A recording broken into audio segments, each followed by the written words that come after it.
J'espère que vous allez bien. Aujourd'hui, une nouvelle vidéo. On se retrouve pour le 75e épisode de SCP Wiki. Donc du coup, aujourd'hui, on va lire le SCP-076.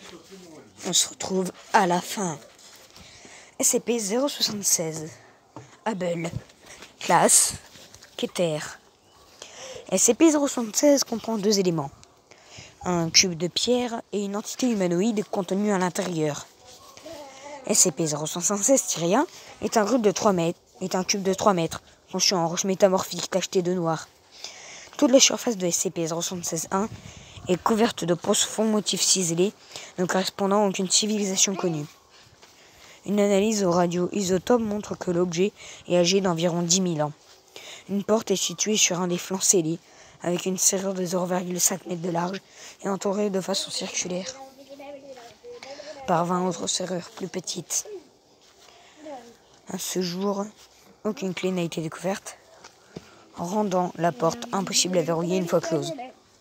La température intérieure est d'environ moins 180 degrés Celsius et ne peut être altérée par aucun moyen interne ou externe. Immédiatement au centre de la pièce se trouve un cercueil en pierre mesurant 2,13 mètres, maintenu à sa place et fermé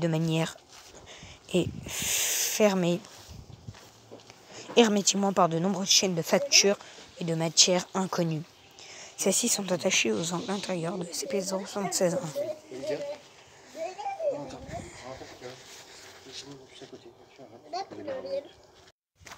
SCP-076-2 ressemble à un mâle humain mince et d'origine sémite approchant de la trentaine.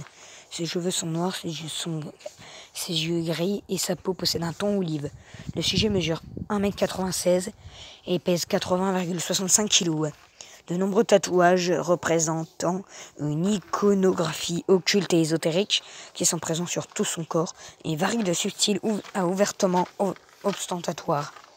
Le sujet est techniquement l'homme mort lorsqu'il est enfermé dans SCP-076-1. Cependant, SCP-076-2 se réveille régulièrement en parvenant à ressusciter, possédant alors tout le processus vital qu'un être humain requiert pour vivre. S'il y parvient, le sujet entrera dans un état de transe et traquera l'être humain le plus proche, tout en ignorant les autres formes de vie. En arrivant au contact de l'être humain, SCP-076-2 entre alors dans un état de fureur, dans lequel il essaie de tuer tous les êtres humains qu'il rencontre. À ce jour, seule la mort du sujet a prouvé son efficacité à mettre fin à ces déchaînements de violence. Stopper SCP-076-2 est souvent problématique en raison de ses importantes capacités physiques. Le sujet possède une force et une vitesse surhumaines, et bien qu'il ne soit pas invulnérable, il a fait preuve d'une remarquable faculté à ignorer la douleur et les coups, poursuivant ses actions en dépit de blessures invalidantes pour un être humain ordinaire. À sa mort, les restes de SCP-076-2 se putrefient rapidement jusqu'à n'être plus que de la poussière. SCP-076-1 et le cercueil qui contient se ferment avec force et le verrou pivote, se scellant automatiquement. SCP-076-2 régénère alors à l'intérieur du cercueil par un procédé qui prend 6 heures à 25 ans. Les analystes post-mortem de SCP-076-2 existantes montrent qu'il possède un système interne grandement différent du genre humain, documenté dans le document du SCP. Procédure de confinement spéciale. La zone de confinement 25B doit être située 200 mètres sous le niveau de la mer dans une région sismique stable et creusée dans un sous-basement solide. L'unique accès à l'installation de confinement doit se faire par une cage d'ascenseur séparée toutes les 50 mètres par des portes anti-explosion renforcées et équipées d'un bladage de 20 cm de titane. La zone de confinement 25B doit inclure les éléments suivants.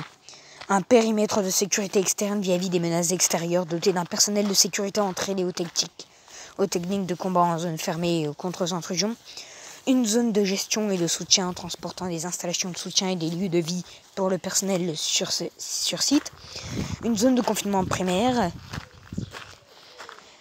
comprenant un cube de 7 mètres emboîté dans 1,5 m de titane. La ZCP doit être conçue dans le but d'être inondée et asséchée au besoin et doit rester inondée d'eau de mer, sauf si l'accès à un contenu est requis. Un couloir de la mort de 150 mètres doit être l'unique accès entre la ZCP et la ZGS, comprenant l'eau, l'électricité, un système de drainage et les conduits de ventilation. Les murs et les sols de ce couloir doivent être renforcés de la même manière que la ZCP, ainsi qu'un système électronique de dissuasion capable de délivrer une décharge de 20 000 volts. Un poste de sécurité situé à l'entrée de ce couloir de la mort doit être doté de pas moins de 3 membres du personnel armé et ceux-ci doivent être en garde en permanence. Son armement doit intégrer sans illimité au moins un système CIV monté sur pivot ayant une parfaite ligne de vue sur le couloir ainsi qu'un écran de protection en plexiglas pour protéger les gardes d'armes de lancer. Dans l'éventualité d'une brèche de confinement totale, tout le personnel présent sur site doit se rendre au poste de sécurité le plus proche pour une répartition des armes et des équipements de protection. Le personnel restera en état d'alerte jusqu'à ce que CP076-2 soit confirmé comme étant neutralisé. Si les 90 minutes s'écoulent après l'annonce d'une brèche totale de confinement sans qu'un ordre de fin d'alerte ne soit donné par un membre du personnel de niveau 4 ou plus, les mesures d'urgence définitives seront activées. L'installation complète sera noyée et l'accès par la cage d'ascenseur scellé par un minimum de 24 heures avant qu'une tentative de réouverture ne soit effectuée. Cela entraînera nécessairement la mort de tout le personnel sur site. Et voilà, en tout cas, j'espère que vous avez aimé cette vidéo. Si c'est le cas, n'hésitez pas à liker, à vous abonner, à activer la cloche de notification, à liker, à vous abonner et ciao!